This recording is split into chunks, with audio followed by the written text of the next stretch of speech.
vamos a hablar ahora, yo por lo general hago una introducción política, pero no la quiero hacer hoy día porque estamos en un momento realmente dramático.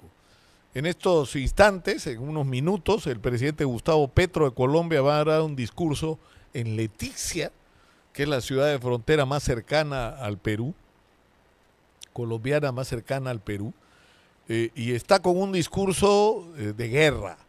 Lo que quiere Gustavo Petro es reclamar la soberanía colombiana sobre lo que se llama la isla de Santa Rosa o el distrito de Santa Rosa, que es territorio peruano. Y eso plantea un tema de soberanía nacional para nosotros muy serio. Y hemos querido invitar el día de hoy a Víctor Andrés García Belaúnde, que no solamente tiene opiniones políticas por lo general centradas, sino que es antes de cualquier cosa, así como yo cuando me preguntan cómo te definirías a ti mismo, yo soy un lector de novelas que en sus ratos libres trabaja para sobrevivir. Víctor Andrés García Belaúnde es un historiador, es la verdad, es un historiador, ¿no? Que se dedica a la empresa, ¿no? Porque tiene negocios en la agricultura y a la política, pero en realidad su vocación, su pasión es la historia. Bienvenido, Víctor Andrés García Belaúnde, Vitocho, para los amigos. Gracias, Nicolás. Bueno, yo no soy historiador, soy amante de la historia, digamos, y me encanta la historia.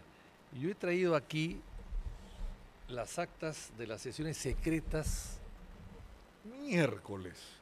del debate que hubo en el Congreso el año 1927, secreto, ¿no?, sobre el tratado, para aprobar el tratado. Pero curiosamente la gente me pregunta, bueno, si el tratado se aprueba el 27 y se firma el 22, ¿qué pasó en 5 años? Era secreto también. Era secreto también. Pero a ver, rebobinemos, ¿ya? Estamos discutiendo un contexto en el cual ese territorio desde el que hoy va a dar el discurso Gustavo Petro era territorio peruano. 100%. ¿No es cierto? Nunca eran fue 113.000 hectáreas dentro de las cuales estaba Leticia, que era territorio peruano. Sí. En 1922, el presidente Leguía, presionado por los gringos, firma un tratado secreto en el cual le entrega ese territorio a Colombia. Los peruanos no sabíamos. No. Y además dicen que fue inclusive a medianoche. O sea, el Leguía llama a su canciller, le dice, oye, usted firme usted acá. Él hizo personalmente y bueno, y en privado seguramente, hizo el tratado. Y el tratado era complicado. Yo entiendo que Leguía, que era un hombre muy práctico, era un hombre de negocios, con dinero, que lo había hecho solo, él nació en Lambayeque, había sido broker de seguros y había trabajado mucho en Inglaterra, tenía mucha relación con los ingleses, pero en su segundo gobierno, que es a partir del año 19 hasta el año 30, él deja un poco la esfera inglesa y se transforma casi en un hombre de Washington, un hombre, claro, muy representante de los intereses norteamericanos, más o menos. Tan así que le decían el Lincoln de América Latina. Entonces se vuelve muy proamericano. Claro, había pasado la Segunda Guerra Mundial, Estados Unidos había... La primera. La Primera Guerra Mundial, Estados Unidos había recogido una hegemonía mundial interesante y él se vuelve muy proamericano. Entonces, hay que recordar que Estados Unidos promovió la independencia de la provincia del litoral en Colombia. Es decir, Panamá. Panamá, exactamente.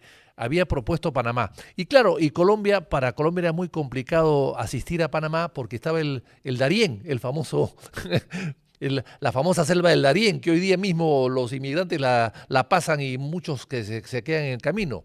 Entonces, como no podían eso, Estados Unidos promovió la independencia de Panamá para hacer el canal, para hacer el canal, porque con Colombia era más difícil entenderse. Era más fácil crear un estado nuevo y entenderse en 2 minutos que entenderse con Colombia, que era un estado pues más formado y con muchas oposición y muchas élites. Entonces, Estados Unidos promovió un estado para hacer un canal y efectivamente así lo hizo. Colombia quedó muy resentida muy resentida. Y entonces Estados Unidos quiso acercarse siempre a Colombia después de la creación de Panamá y del apoyo que dio al canal, por supuesto, ¿no? Que significó un gran sacrificio y una obra gigantesca.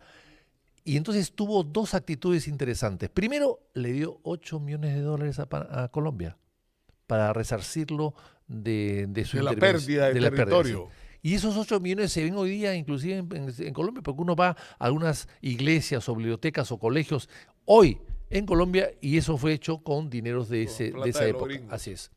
Y la segunda era algo más, resarcirlo, porque la idea de Colombia siempre fue la idea de Colombia, tener presencia en el río Amazonas, tener ribera en el río Amazonas, tocar el río Amazonas, navegar por el Amazonas. Era país amazónico, pero no tenía riberas al Amazonas. Y entonces empiezan los problemas. Hay que recordar que el Perú era todo América del Sur, excepto Brasil. Hay que recordar que todo esto empieza en Tordesillas en 1494. En Tordesillas. Es una ciudad muy chiquita, muy pequeñita. Y claro, me dices que hay algo de tiempo, entonces a veces hay que contar algunas cosas. Tordesillas es una ciudad muy pequeñita en España, sigue siendo pequeña, que se recuerda en el mundo por dos cosas. Primero, por el Tratado de Tordesillas, que dividió el mundo en dos, la mitad para Portugal, la mitad para España, y que hay un convento de Santa Clara donde está enterrada, bueno, donde murió, más que está enterrada, murió Juana la Loca, encerrada por loca, durante 40 años. Loca de amor porque tenía muchos celos a su marido Felipe el Hermoso. Entonces, por esos dos motivos, Tordesillas se recuerda. Pero en el caso peruano, hay que recordar que en el Tratado de Tordesillas, al dividirse el mundo en dos, África para los portugueses, América para los españoles, la pregunta es, ¿qué hacen los portugueses en América? Porque se corrió el límite en el centro del Atlántico, se corrió 100 millas náuticas porque el rey portugués, Joao, dijo, no, ahí están las Azores que son nuestras, corramos la línea. Y como los reyes católicos no eran muy duchos en geografía y en marina, entonces aceptaron. Esa corrida de la línea en el centro del Atlántico hizo que Portugal tenga un pedacito de América del Sur. Con ese pedacito, que es donde está Recife, etcétera, empezó Portugal y empezó Brasil hasta llegar casi al Pacífico. Y fueron ganando terreno. Y se fija los límites en 1777 con un tratado que se hace, que tampoco se cumple, que más o menos llega hasta donde están las fronteras el día de hoy, Tabatinga, un poco más allá. Pero Brasil quería el Amazonas y no podía evitar que el Perú esté. Lo que sí quiso evitar fue que Colombia estuviera. Así claro. es, no le interesaba. El Perú no podía evitarlo, pero a Colombia sí, y se opuso.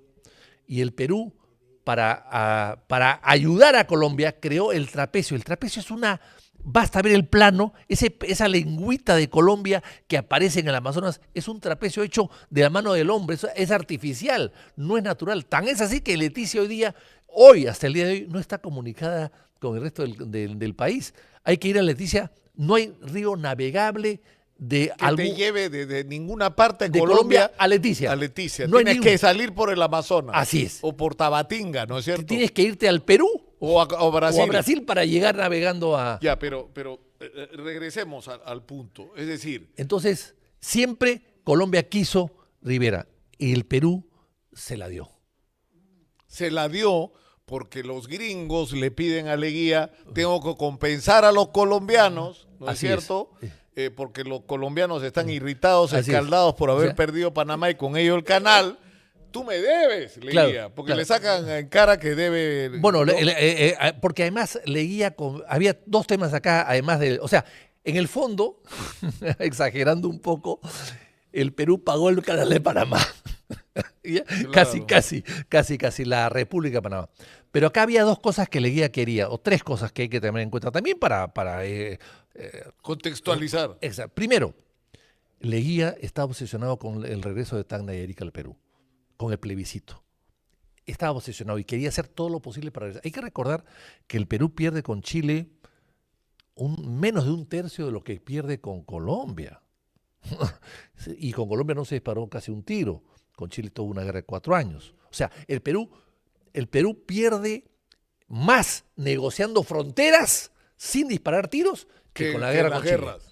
Le da a Bolivia 102.000 kilómetros cuadrados en el Tratado del año 9. Le da en el Tratado del 9 también a Brasil 450.000 kilómetros cuadrados y le entrega casi todo el estado de Acre. Acre. Ahí hay una capital de Acre que se llama Río Branco. Yo he estado en Río Branco. ¿Dónde está el río? No hay río, señor. Río Branco es el nombre del varón de Río Branco que vino a negociar al Perú y firmó Pero el es que tratado. es increíble, estas son cosas que la gente no conoce, la cantidad de territorio que ha perdido de manera absurda el Perú. Y este es un caso. Claro. Entonces Porque- Leguía hizo el tratado con Bolivia, con Brasil y con Colombia y quiso llegar a Ecuador. Lo que pasa es que cayó y no pudo llegar con Ecuador. Y en el caso de Colombia, lo que quería Leguía era dos cosas. Primero, el tema de ayudarlos a ellos y a los Estados Unidos también, y romper un poco la alianza Quito-Bogotá, que era muy fuerte siempre. Y que había problemas porque Ecuador quería lo mismo. Todos querían llegar al Amazonas. Al Amazonas, por supuesto. Entonces pero Leguía decía, yo cierro las fronteras y me dedico a Chile y a Tacna. Y efectivamente, en el año 29 recuperó Tacna. O sea, tenía una estrategia, evidentemente, ¿no? Pero claro, muy generosa. El final, o sea, mirado, tratando de simplificar el asunto, es Estados Unidos le quita a Colombia una provincia importante como la de Panamá a través se llama provincia del litoral. ¿Cuál era la importancia? Que por ahí podía hacerse el canal de Panamá, que es lo que se hizo. Como los colombianos estaban irritados y no les bastaba con la compensación económica, dijeron queremos Amazonas. Los gringos le dijeron tranquilo, yo lo arreglo con Leguía, y Leguía Yo los presiono. le da 113.000 hectáreas a los colombianos. Ahora, los da en un tratado que, como tú dices, se firma entre gallos y medianoche. Así es, se firma en medianoche.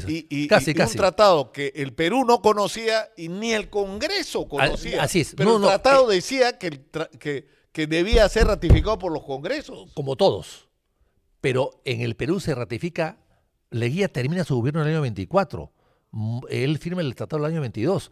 Pero como él cambia la constitución y él se reelige el 24 y el 27 seguía siendo presidente. Ya no había canciller Salomón, estaba Radigamio, que era un hombre mucho más inteligente y muy talentoso. Y aquí uno lo ve, cuando hace la exposición para defender el tratado, uno ve todo lo que sabía este hombre, era un hombre muy inteligente. Pero en fin, pero el 27 el Congreso era 100% leguista, era un CCD. Era como el Congreso de Fujimori. De Fujimori, al carpetazo aprobaban todo. Sin embargo, a pesar de eso, hay un gran debate que está acá, que se ve que... Pero esto es una joya. Es una joya. Es decir, sí. pero ¿pueden ustedes tomar conciencia de lo que estamos hablando? Ha llegado Petro a Leticia, nos están diciendo. A ver, veamos. Está llegando Petro a Leticia. A ver.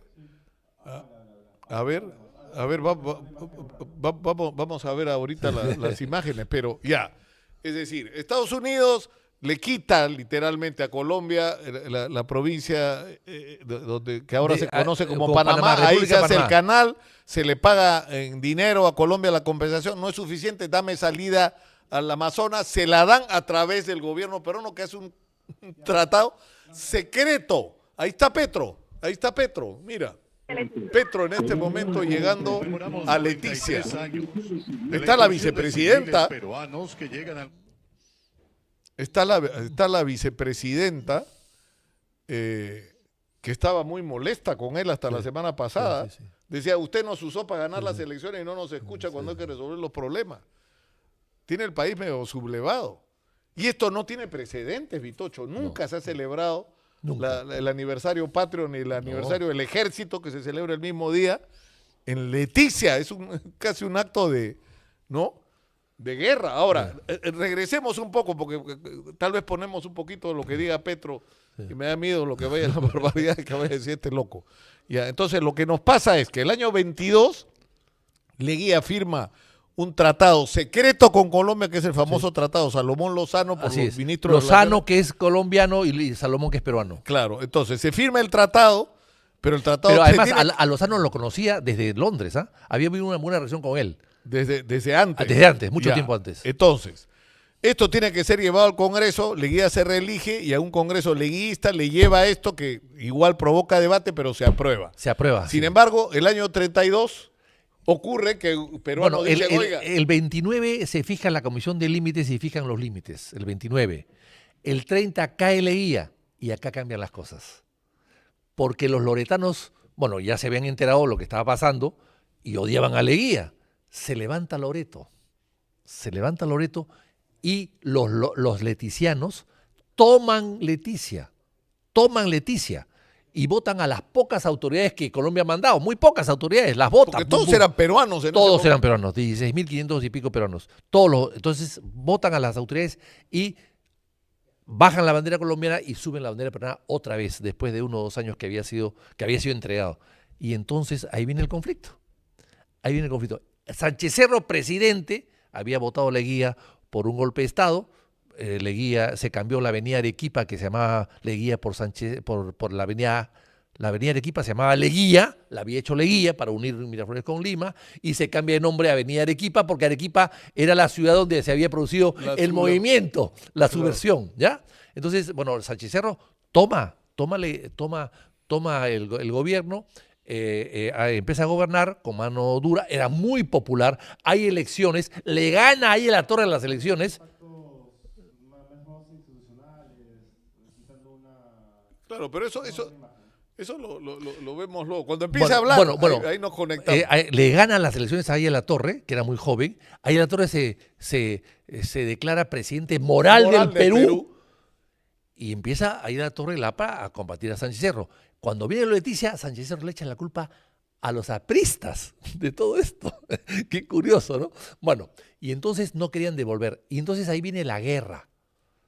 Para nosotros es un conflicto, pero para los colombianos es la guerra con el Perú. Yo he estado en... Y es una guerra que además ellos dicen... Hoy día entrevisté a una periodista, sí, María Alejandra Trujillo, una periodista colombiana, dice la guerra que perdimos. Ellos dicen, nosotros esa guerra, para ellos perdieron la guerra. Bueno, es que no. Entonces es muy loco que te diga un colombiano, perdimos la guerra, pero nos quedamos con el territorio. No se llegó a una guerra, fue un conflicto, fue unas pocas balas y nada más. El Perú mandó al Grau y a Bolognesi, pero se demoraban pues en ir un montón, tenían que dar toda la vuelta al continente para entrar por Brasil. Cuando llegan los barcos peruanos al Amazonas ya se había terminado el conflicto. Esa es la verdad. Y entonces, ¿qué pasa? Colombia no tenía aviación, contrata aviadores alemanes. El Perú tenía aviación. Y yo he estado viendo los archivos según un libro que publicó un tal Donaído, La guerra con el Perú, y publica unos archivos de Washington de la época. El Perú, nosotros pensamos acá que estamos mal armados. No. De acuerdo a esos archivos americanos, Colombia estaba muy mal, el Perú era muy superior a Colombia, pero el trauma de la guerra con Chile otra vez se apoderó de nuestro diciendo, no, esto hay que arreglarlo. Ya se firmó el contrato. Pero eso ocurre tras la muerte de Sánchez Cerro, ¿no es cierto? Eso ocurre antes. Porque a Sánchez Cerro lo asesina un aprista. Un aprista en un desfile militar donde se preparaban las tropas que iban a ir a combatir. Iban a viajar a combatir así es. Por Leticia. Entonces, cuando matan a Sánchez Cerro, quien sube el poder y lo ratifica el Congreso, porque se fue a Palacio de Gobierno, puso el arma sobre el despacho presidencial y dijo, a ver qué van a hacer ustedes. El Congreso lo vio a Benavides. No, ¿usted qué es? ¿Usted qué es, señor? ¿Usted qué es? Maravilla, si se pudiera hacer la política ahora sí, ¿no? Nos vamos a ir, arreglamos segundos. No, es que Benavides era jefe de la Plaza de Lima y era un general con prestigio. Había ganado la Pedrera. Claro. Había ganado la Pedrera año 12. O sea, se sienta, pone las armas. A ver, señores Congreso, ustedes decían, ¿qué hacen? Y el Congreso, no, señor, a usted le digo presidente. Diga usted, señor presidente. Siga nomás. Porque no había vicepresidentes. Entonces Benavides convoca a los colombianos, llega al Perú, aterriza en el Lima Golf, que era una pista de aterrizaje de Fawcett, aterriza un avión pequeñito con López Caballero y López Mikkelsen, que era su hijo, que estaba chico todavía. Sí, ¿no? Claro, que después fue presidente de Colombia. Los dos han sido presidentes de Colombia. Y entonces vienen a negociar y casi se matan porque el avión se volteó, parece que se reunió una llanta y se volteó. Ahí arreglan las cosas y lo que hay que hacer es devolver. Leguía dice, Benavides dice, señores, hay un tratado, está aprobado, hay que cumplirlo. Yeah. Pero busquemos algo. Entonces manda una delegación. ¿Quiénes la conformaban? 3 peruanos muy ilustres. Alberto Ulloa, Cisneros y Víctor Andrés Belaunde. Y uno más, Porras, que no fue a firmar, no era el delegado, pero estaba dentro del comité, Raúl Porras Barnechea, que inclusive no le decían Porras, le decían Barnechea, porque Porras en portugués es una mala palabra. Claro. En portugués. Cuando fueron a Río de Janeiro no le decían Porras, era Barnechea. Porque Porras era una lisura en portugués. No la voy a repetir acá para no escandalizar a tus oyentes. Y bueno, y entonces le sacan a Colombia algunas cosas sobre la navegación, sobre el comercio, una serie de cosas que le sacan, que no se han cumplido a todas igual, ¿ah? Pero en fin. Y finalmente se devuelve Leticia. Digamos, y ahí supuestamente acaba la historia, ¿no? Ahí acabó. Y la verdad, ahí acabó la historia. El Perú mandó a un embajador, Colombia mandó un embajador, no había embajadores, y a partir de ahí hasta el día de hoy ha habido una relación muy fraternal con Colombia y con el pueblo colombiano. Ahora, ¿qué es lo que está pasando? Que yo creo que es bien importante que la gente entienda qué es lo que está pasando. Hay como... No, perdón, sí. corrijo, no era Cisneros, era Maurtua. Víctor M. Maurtua. Víctor Maurtua. Ya, Víctor M. Maurtua. Hay una calle en San Isidro que se llama... Víctor M. Uno no sabe ni por qué se llaman las Víctor calles. M. Maurtua, que era un gran constitucionalista, un gran diplomático, Víctor M. Maurtua, Víctor Andrés Belaunde y Alberto Ulloa. El papá de Manuel, el papá de Manuel Ulloa Elías. Así es. Ahora, es decir, hay dos circunstancias, ¿no es cierto?, que se cruzan en este momento.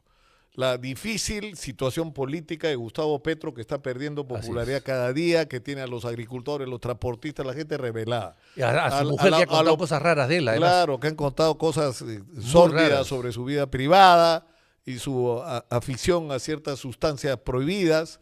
Y por el otro lado, no solo están en contra de él ya sus opositores naturales, ¿no es cierto?, sino la propia gente que ha ido con él al gobierno, la vicepresidenta, ¿no es cierto?, le ha dado con fierro hace una semana.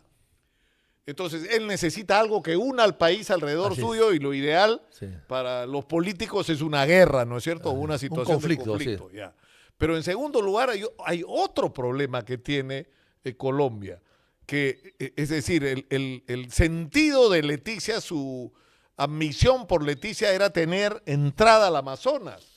Pero la naturaleza ha decidido castigarlos, ¿no es cierto? El cambio climático. ¿Por qué? Porque el río Amazonas se ha movido y Leticia se calcula que para el año 30 ya no va a ser una ciudad amazónica. Va a ser una ciudad amazónica sí, pero no puerto.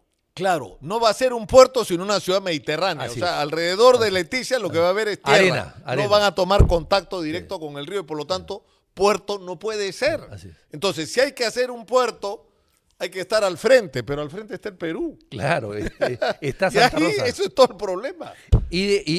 Pero no, porque ellos no han invertido. Los puertos se dragan. Ellos no han dragado nada, no han hecho ningún tipo de inversiones. O sea, Leticia dejará de ser puerto, pero tendrá que correrse un poco más arriba y hacer un puerto más arriba, o habilitarlo. Y también la torpeza del Congreso de la República, que hace 2 meses aprueba el distrito de Santa Rosa. ¿Distrito para qué? ¿Para que construyan escuelas?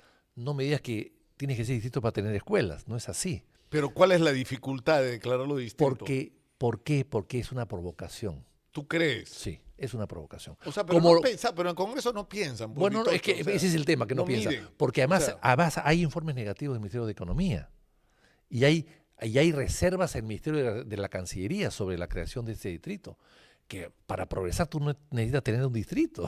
No me digas pues que cada... No, pero además yo recuerdo, porque yo, por esas cosas de la vida, yo he seguido, porque me da vergüenza patriótica, por decir que existe la expresión, de ver a Tabatinga, que es una tremenda ciudad brasileña, a Leticia, que es una ciudad con todas las quejas que tienen los colombianos, ¿ah? No, los colombianos se quejan sobre... Es una buena ciudad.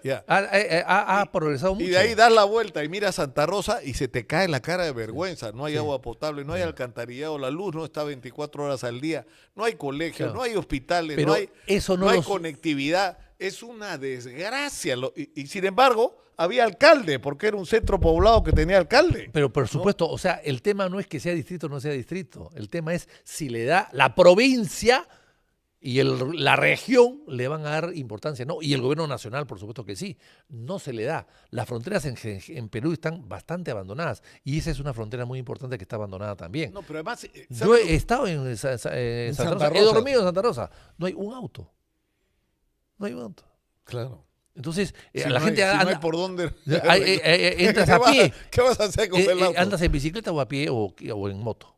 Entonces, y las motos las iban en lancha, por supuesto. Entonces, está abandonada, pero es que esto produce el temor que produce cuando creas la región en Arica, Aricota o Paricota Arica, creo que es, ¿no? Es decir, ellos tienen derecho a hacer todo lo que quieras, pero si creas una región solamente fronteriza, porque además lo dice la Cancillería, los distritos y las provincias no son límites de un país, no pueden ser límites de un país, lo dice la Cancillería en su informe. Entonces, si es así, ¿para qué creas eso? Tienes que darle dinero, plata, autoridad, progreso, pero no tienes por qué necesariamente crear Claro. un ¿Tú distrito. crees que ha sido un error entonces? Yo creo que es una provocación. No, no son tan inteligentes. Bueno, o Vitocho. una, sí pues. No son tan Bueno, inteligentes, el son unos Congreso, burros. sí, Han sí. hecho, pues, hagamos distrito, listo, se acabó. Claro, porque algún interés político de algún político regional que quiere ser alcalde o tener recursos para manejar Para directamente. Claro, porque además, acá hay un tema muy interesante, ¿no es cierto? Brasil con Tabatinga tiene un proyecto amazónico, por así decirlo. Colombia tiene el suyo. Yo he estado revisando en estos días la cantidad de páginas que hay de controversias, de debates sobre todo lo que se puede hacer a partir de Leticia y el acceso al Amazonas. O sea, desde la promoción del turismo y la creación de un malecón espectacular, o sea, lo que pensaban hacer con hotelería era una cosa fantástica, pero el gran proyecto era un centro de servicios portuarios que no solamente atendiera las necesidades de Colombia, sino también las de Brasil y de Tabatinga. Se les vino abajo, Vitocho, se les vino abajo. O sea, si no tienen entrada al Amazonas, van muertos. Ahora, ¿cuál es el problema? Que nosotros no pensamos en esas cosas. Claro. Es decir, nosotros podríamos hacer un gran proyecto Por supuesto. de este lado. O sea, nosotros ser los que Tenemos tienen la llave del el Amazonas. gran puerto amazónico de la frontera trinacional, el gran centro de servicios portuarios, el gran centro de almacenaje, por Dios. Sí. ¿No? Claro. Y nuestro. Y además, Pero, los chicos de Santa Rosa van a estudiar a Tabatinga. Estudian en portugués. Claro. Eso es inaceptable. O sea, la poca presencia del Estado. Claro, y de las Fuerzas Armadas y de la policía también. Pero eso no se soluciona, pues, creando un distrito, a mi modo de ver, ¿no? Y además, porque además, ya este tema de lo de Colombia se sabía. Hace 2 años estuvo un ministro, un diplomático muy importante de Colombia, estuvo en Leticia y declaró exactamente eso, que Santa Rosa era colombiano. Ese señor es un hombre muy importante del régimen de Petro, que está hoy día de embajador en Australia. Claro, pero lo interesante Entonces de todo ya esto, hace 2 años se viene claro, diciendo. pero lo que hay que entender es lo trascendente que es esto para Colombia. Es decir, no es cualquier cosa, o sea, les regalamos 113,000 hectáreas en el trapecio amazónico, incluyendo Leticia, que siempre fue, o sea, Santa Perdón. Rosa nunca, ni la isla esta de Chinería fue parte de Colombia, nunca. Leticia sí fue parte del Perú y se la regalamos, ¿no es cierto? Así es. Pero el tema que tienen, ¿cuál es? Que su pretensión de Leticia era tener salida al Amazonas y según sus propios especialistas, para el año 2030 Leticia no va a tocar, o el Amazonas no va a tocar Leticia. ¿Por qué? Porque el Amazonas se ha pegado al lado peruano, están fritos. O sea, es un asunto muy serio para ellos. El cambio climático, no es culpa nuestra. Que es nuestro aliado, a pesar de yo ser peruano. El cambio climático. Y además hay que ver que el trazo del trapecio es un trazo artificial. Han hecho un trapecio que llega al Amazonas, haciendo... claro, no tiene ninguna lógica histórica. Nada. Es un ¿Cómo trazo hacemos para que Colombia llegue? A ver, en la selva los ríos marcan los límites. Acá no. Acá es un trazo, es como cortar un pastel. Eso es importante, esto que acabas de decir, porque ellos dicen, no, como la frontera es del río y el río se ha movido, ahora nuestra frontera es más allá. O sea que si el río se mueve 30, 40, 50 kilómetros, esa va a ser la frontera. No, la frontera es en el río que está en ese momento. Además, el río. En ese momento. Por supuesto que sí, no se puede variar, salvo que quieras negociar otra cosa. Pero además hay otra cosa que hay que decir. Hay que rendir homenaje, que lamentablemente no se rinde, a un peruano. Primero te voy a decir una cosa. Leticia es un hombre peruano. Leticia Smith. Leticia Smith. Así se Era llamaba. Mira, esposa, escuchen, ¿ah? era esposa de un señor Charrón. Ese señor Charrón era un comerciante de Iquitos que iba mucho a la zona y que vio esta zona adecuada para un puerto, un descanso, qué sé yo, en fin, una manera de poder, en el largo camino hacia Manaos y hacia el Atlántico. Entonces, él, junto con el gobernador de aquella época, que creo que se llamaba Bustamante, porque hay que recordar que el primero que abre las puertas al Amazonas es Castilla. Castilla funda Iquitos en 1854. O sea, antes el Perú vivía de espaldas a la Amazonía. Hay dos gobiernos, hay dos presidentes muy importantes en el siglo XIX y siglo XX que abren al Amazonas al Perú. El Perú va al Amazonas y el Amazonas llega al Perú, que es Castilla en el siglo XIX y Belaúnde en el siglo XX. Sabía que lo ibas a decir. Pues bueno, es que la verdad, es la verdad, que te es la iba a verdad. decir. Entonces Castilla hace Iquitos y nombra un prefecto, un gobernador que se llamaba de apellido Bustamante. Y entonces van yendo las personas a las cuencas a sentarse, a buscar nuevas experiencias, qué sé yo, y comercio. Y un señor Charrón va a una zona que se llama San Antonio, que le cambia de nombre y le pone Leticia por su mujer. A la mujer que adoraba, le puso Leticia. Es como si tú le pones el nombre de Claro, tu mujer Frances, a un territorio que puedas tener en cualquier parte del Perú, a una chacrita le pones el nombre de tu mujer. Eso fue lo que pasó. Era su chacra y le puso el nombre de su mujer Leticia. Entonces, que ni siquiera Colombia ha cambiado el nombre, porque a veces los países cambian de nombre cuando adquieren ciudades. En este caso, no.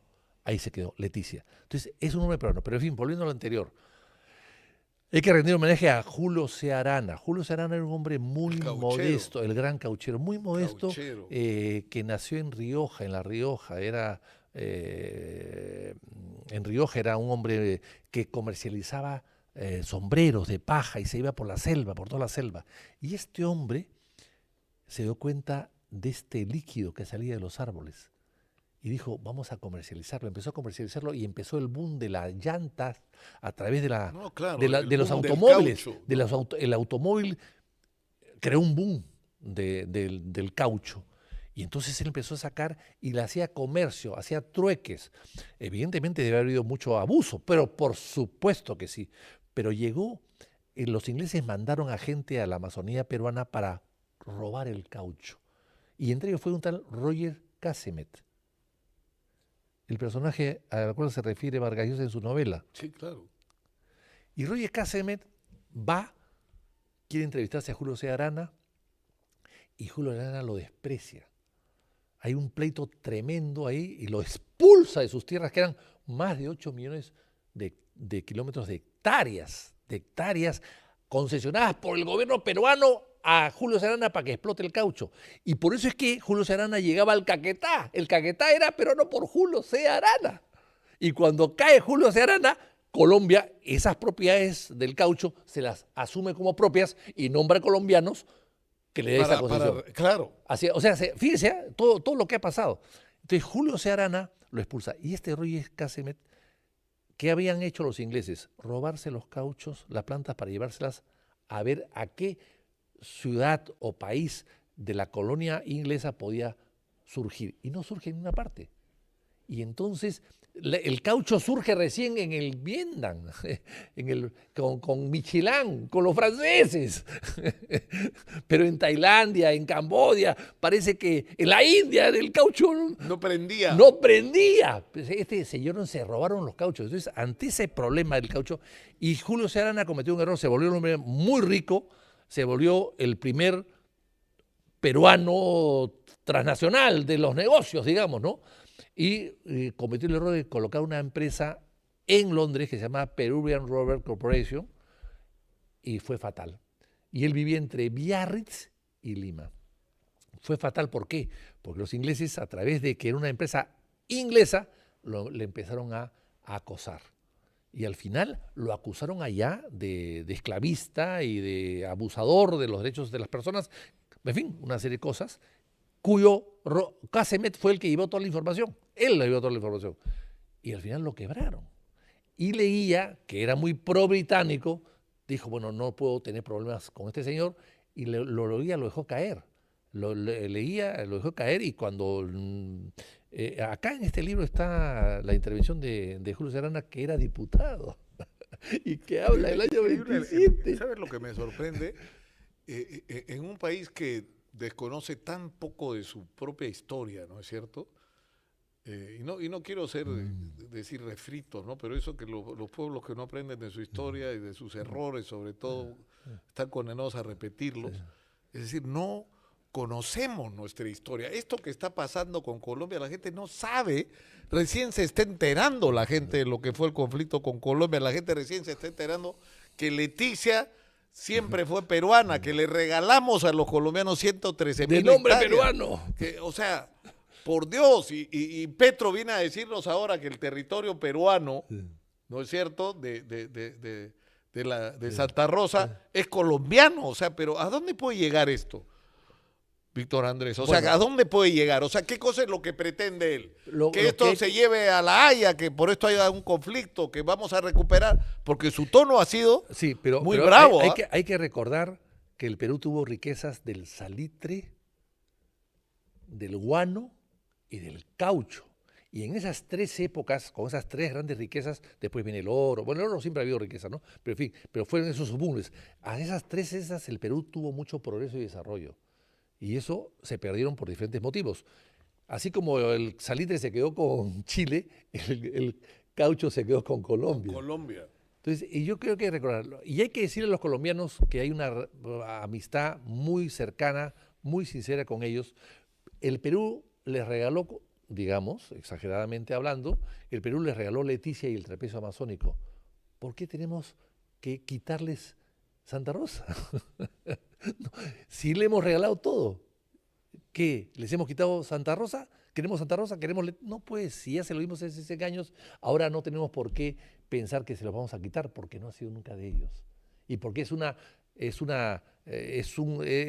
tierra que ha surgido un poco del cambio climático y las correntadas inmensas que posee el río Amazonas. Tú sabes que me contaban ahora una historia. Son islas casi con ruedas que se van moviendo. Claro, pero Alberto Guzmán me escribía y me decía que su padre y el padre de Pedro Pablo Kuczynski, que eran médicos, estaban ahí y recorrían todos esos territorios, estuvieron en Santa Rosa, en esto que ahora conocemos como Santa Rosa y Yarabí o Yabarí o algo así se llamaba. Yabarí, ¿no? Porque muy cerca está el Oprosorio.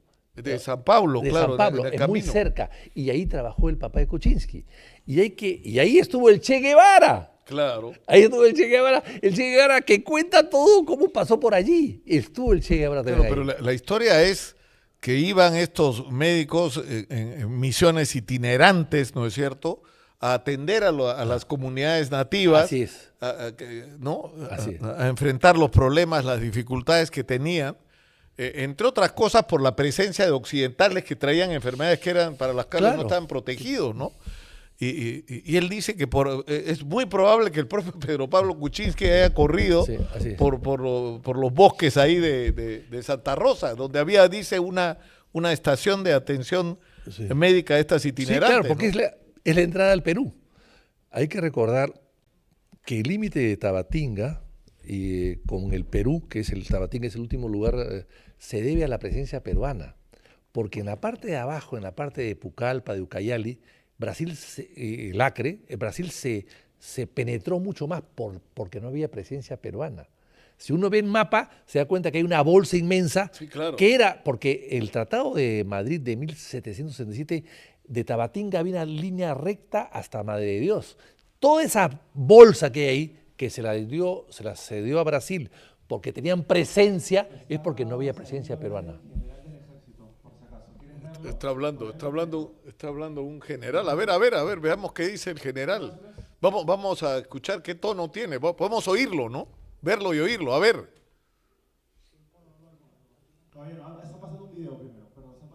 Están pasando videos. Pero están pasando videos hace rato, ¿no? Escucha, a ver. A ver, ¿qué dice el general?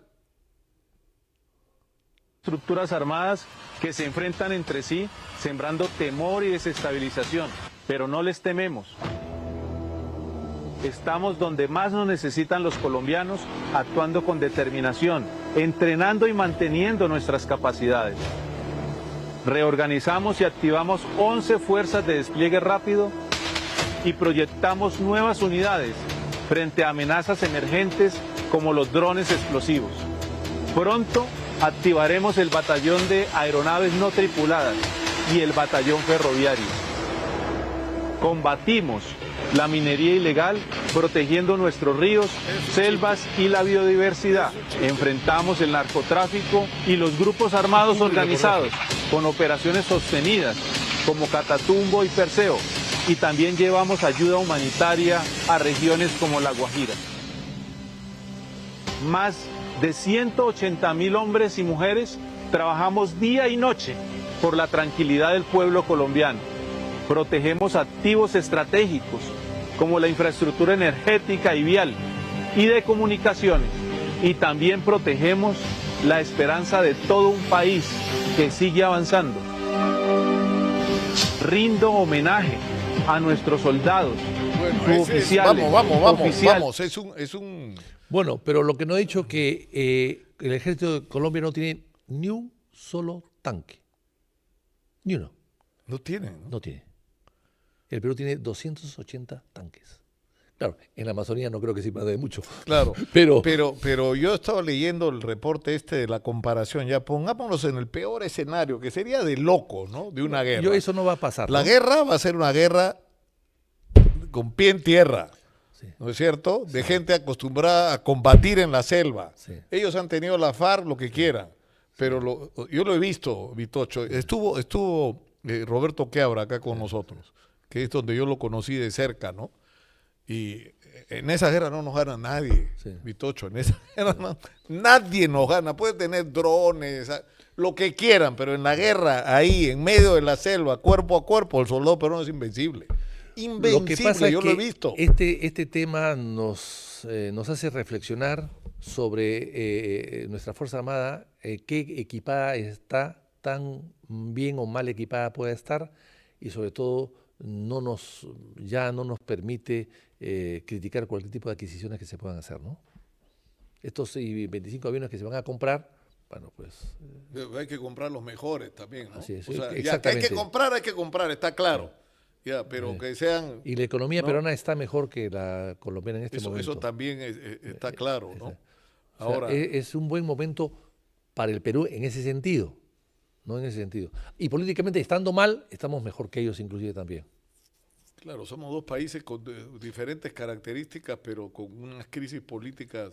Tremendo. ¿no? Pero somos países muy unidos, los pueblos están muy unidos. Eso se ve en la Amazonía. Claro, eso es lo que nosotros, mira, ahora en Exitosa hemos reportado desde Leticia y desde Santa Rosa, pero lo hemos hecho con minutos de diferencia porque te subes al ferry y estás al otro lado, o sea, es así, inmediato. Y el espíritu que hay es un espíritu de paz. Ahora, lo que ha sido emocionante, Vitocho, que no lo ves del lado de Leticia, porque la gente no entiende qué está pasando con esta locura de que Petro se desaparezca, en el lado peruano todo está lleno de banderas. Sí. Todo está lleno de banderas de la propia gente, banderitas de todos los tamaños, de todas las formas. Es decir, la gente está muy molesta con la pretensión de que les vengan a decir que son colombianos, ¿no? Así es. Y eso habla bien de nuestra gente. No. Bueno, pero hay que sobre todo si tienes en cuenta de que ponen sus banderas y nadie nos va a quitar el derecho de ser peruano, inmediatamente te dicen, pero acá no hay agua, no hay electricidad, no hay servicio básico, no hay colegio. Es que el Estado pues nuestro actúa mal, es un Estado ineficiente, irresponsable y olvidadizo, es evidente, ¿no? Pero hay que recordar que el pueblo Loreto se levantó y recuperó Leticia, que el gobierno del Perú, el gobierno centralista del Perú en ese momento, la había entregado a otra nación. O sea, el patriotismo está allí. El sargento Lores y una serie de héroes que hay de esa época, ellos los veneran y recuerdan que Leticia era una ciudad hermana de Iquitos, sigue siendo hermana, pero con otra bandera. Ahora, en la mañana entrevisté en Exitosa esta gente de izquierda que está siendo suspendida por sacar los letreros, y discutíamos de un asunto que yo creo que es relevante en un momento como este. En estos temas de soberanía, porque en realidad si te pones a revisar la historia, tú sabes de esto más que yo. una de las tragedias nacionales ha sido la división entre peruanos. Siempre. La incapacidad de enfrentar juntos, ¿no es cierto? O sea, yo me acuerdo de niño, por el tema este del pierolismo y el cacerismo en la casa de mis abuelos maternos, porque el padre de mi abuela era pierolista, decía, primero los chilenos que pierdan. Sí. Es decir, que preferías estar invadido por los chilenos a que te gobierne tu enemigo político peruano. Sí. O sea, a esos extremos hemos llegado y en esos extremos estamos, Vitocho, Sí. de confrontación, de odio entre peruanos, ¿no? Sí. Pero esto, o sea, yo pienso que el discurso de la gente de izquierda en Exitosa hoy ha sido muy bueno, porque lo que han dicho, podemos ideológicamente y tener acuerdos con Petro, pero en este tema el señor se está equivocando y vamos a defender la soberanía junto con nosotros. Parece muy y bien. eso es Me parece buenísimo para el Perú. Muy bien, ¿no? y bueno, ya que tú has recordado eso, yo recuerdo que la última actitud unitaria del país, se dio el año 82 cuando el Perú apoyó a Argentina con las Malvinas. Toda la fuerza política del Perú, todas las izquierdas y derechas del Perú se pronunciaron a favor de el presidente Belaúnde en ese momento para que siga apoyando a Argentina en el tema de las Malvinas. Así que yo creo que este tipo de cosas nos une y en buena hora que suceda dentro de lo mal y crítico que es el momento y las circunstancias, ¿no? Ojalá que hay historias. Tú sabes que yo soy Lúcar de la Portilla. Mi madre era parte de una familia de 11 hermanos. 11 hermanos. Y entre los 11 habían 2 aviadores. Había 3 hombres, 2 eran aviadores. Y uno era prista. Que además tiene una anécdota muy graciosa. Un día mi abuelo llega diciendo, estoy trayendo a esconder un amigo que lo están persiguiendo. Y el amigo era prista, estaba en la clandestinidad. Llega a la casa, era una mesa enorme. Los 11 hijos, el papá, la mamá y el amigo entra y le dice, compañero, sea sabio, era total.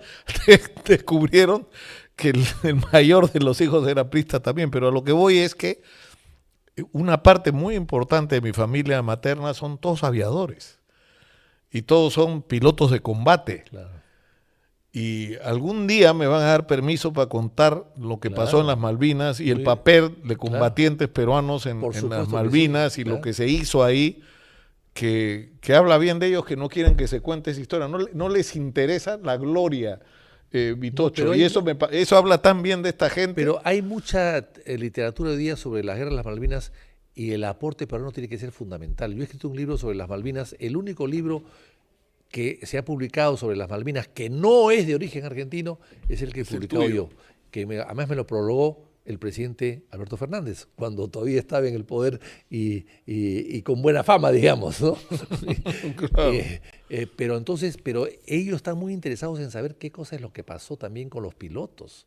¿Qué cosa es lo que pasó? Los pilotos llegaron a Argentina y de acuerdo a la información inglesa, los pilotos participaron en el bombardeo de San Carlos, qué sé yo, de la bahía de San Carlos en las Malvinas, pero según la información nuestra no participaron, se quedaron en Tandil, se quedaron en tierra. Nunca te lo van a contar. Si la historia no fue así, nunca lo puedes torturar y nunca te lo van a contar. Tiene que saberse en un momento determinado, tiene que saberse.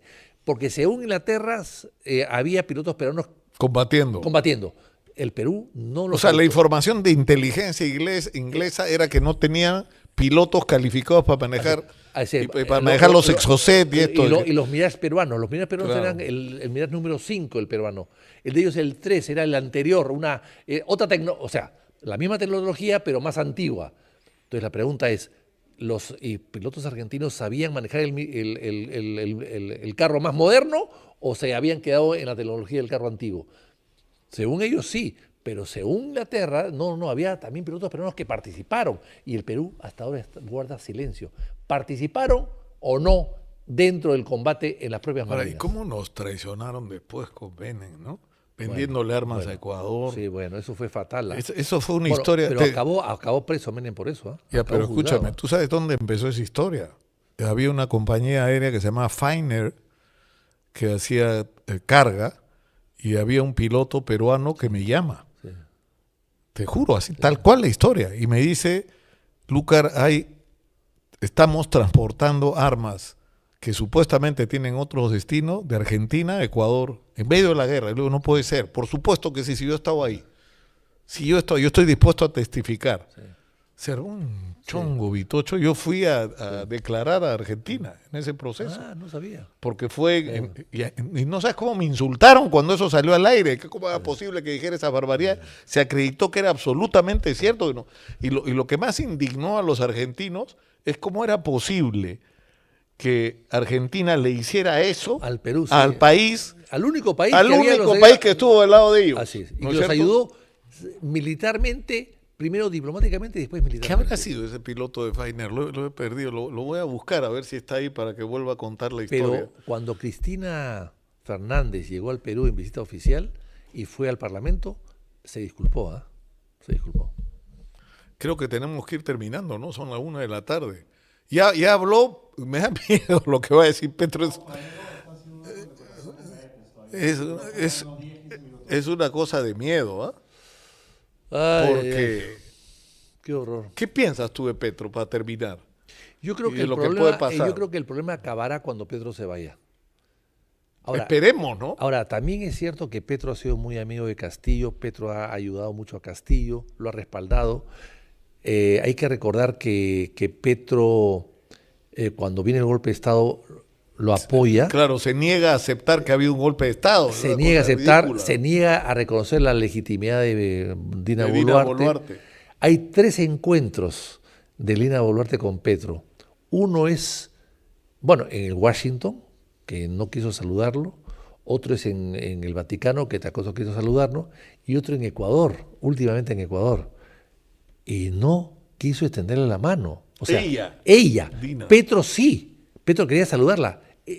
Petro pasa delante de ella y ella le quita la mano. O sea, lo que no se dio cuenta la señora Boluarte es que ella no era ahí vecina ilustre de Chalhuanca, que estaba sentada ahí, sino era presidenta de la nación peruana. Representaba. Y que por más diferencias que tiene. Tú no puedes quitarle la mano es a un decir, presidente. el presidente de Estados Unidos le da la mano al presidente de China o a quien Y a, fuera. ¿no? bueno, y a Putin y qué sé yo, y ahora se van a reunir Putin y Zelensky. O sea, por Dios, o sea, me pareció una pequeñez, una cosa absurda, una inmadurez que no le dé la mano al señor Petro. Entonces, ahí hay 3 desencuentros ofensivos para Petro seguramente, y entonces eso ha alimentado un poco lo que ya existía antes. Y por eso es que entre todo este problema que existe y la poca recepción que tiene Petro hoy día en su país con todos los problemas que tiene, bueno, está usando la teoría Velasco Ibarra. Claro. Atacar al Perú. Atacar al Perú para unir a los Para unir colombianos alrededor de él. Exactamente. ¿no? Así no lo queremos, pero en este tema. Así O es. sea, ¿no? Pero no creo que lo logre. Ojalá que no sea así.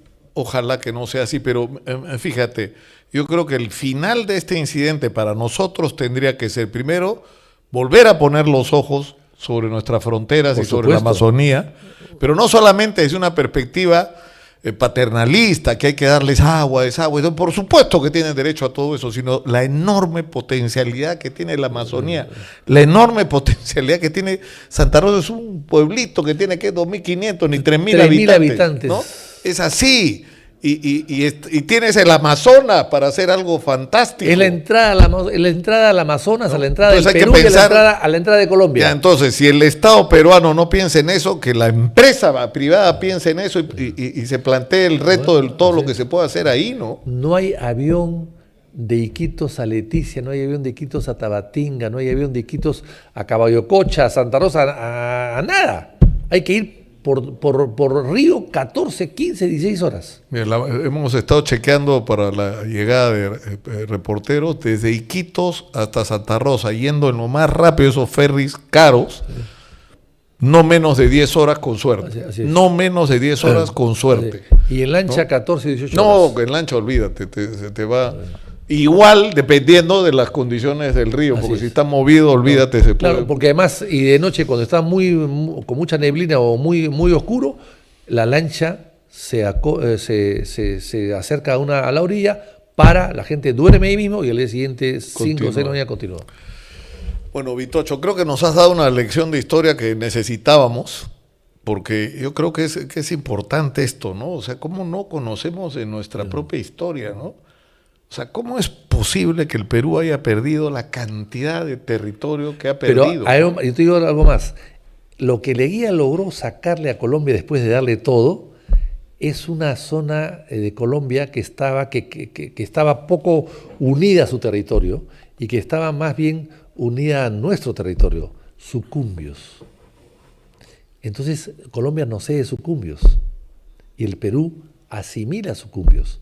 Y cuando viene el problema con Ecuador en el año 42, el Perú le da sucumbios a Ecuador. Ya no me diga más. Hoy día sucumbios. Ya no me diga más. Hoy día sucumbios. Y hasta el hambre se me ha quitado. Hoy día sucumbios tiene la riqueza petrolera más grande de Ecuador, sale de sucumbios. O sea, le hemos regalado a Ecuador Sucumbios. su principal patrimonio, el petróleo. Oye, y como se lo dimos a Colombia, el caucho. El caucho, y como le dimos el salitre A no, Chile. no sigas, mi Tocho, ya no te voy a invitar más porque me deprimes.